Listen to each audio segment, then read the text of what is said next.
21. Okay, this is example. Despite the economic downturn, Rizal Berhad claimed that the sale for its product have grown steadily. So Rizal contributed this to goodwill that it has created among its leading customers around the world. Rizal wished to incorporate goodwill in the books at 3.5 million. So Rizal, due to this, his claim that the sale increased, all right.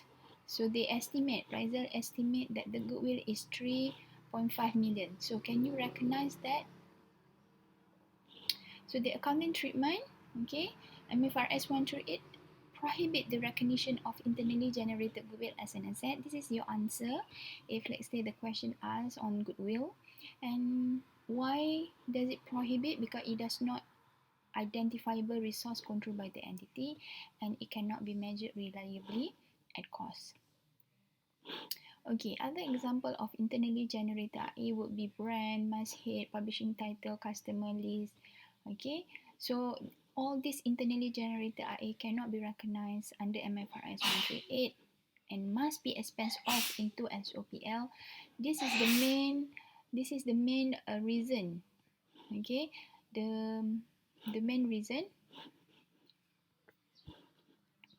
the expenditure incurred cannot be distinguished from the cost of developing the business as a whole. Now, this script, okay, this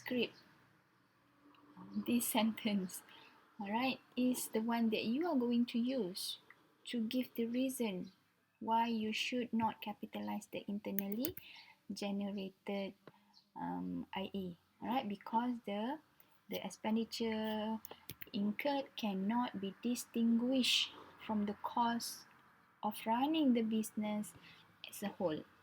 Okay, so you are going to use this sentence every time when you want to justify why the internally generated IA must be expense off. Okay, now move on. These are example. Pepsi statement of financial position. The non-current asset for its intangible asset would be the brand name. Okay, brand name. Okay, this is another example. During the year ending 31st December 2012, Ami Berhad incurred 900,000 in designing mastheads for further magazine, while Nina incurred 600,000 in acquiring customer lists.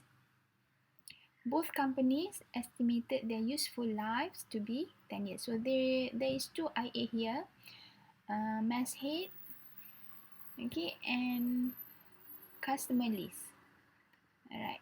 So the accounting treatment, Ami will write off the 900,000 as an expense in the current year SOPL.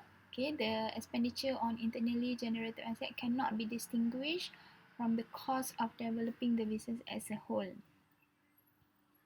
Okay, and that 600,000 will be capitalized as intangible asset. I think the customer list. Alright. Now, if we refer back here, 600,000 in acquiring customer list. Okay, so this 600,000 will be capitalized as intangible asset, and it will goes into statement of financial position, and you will need to amortize.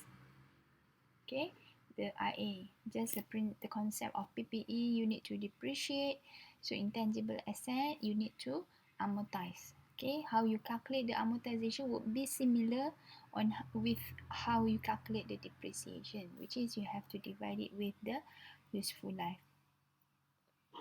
Alright, we move on. Other internally generated intangible that meet the definition and recognition criteria can be recognized but must first be classified into the research phase and development phase. Okay, as I said, all internally generated IA cannot be recognized as intangible asset. It must be expensed off into SOPL because the cost incurred on the internally generated cannot be distinguished from the cost of running the business as a whole. with exception, okay, except research and development, R&D. Okay, R&D is internally generated IA, but it can be recognized under MFRS 138 as an intangible asset. However, I will not explain further on the R&D because it is not part of your syllabus. Okay, so we stop here. Thank you.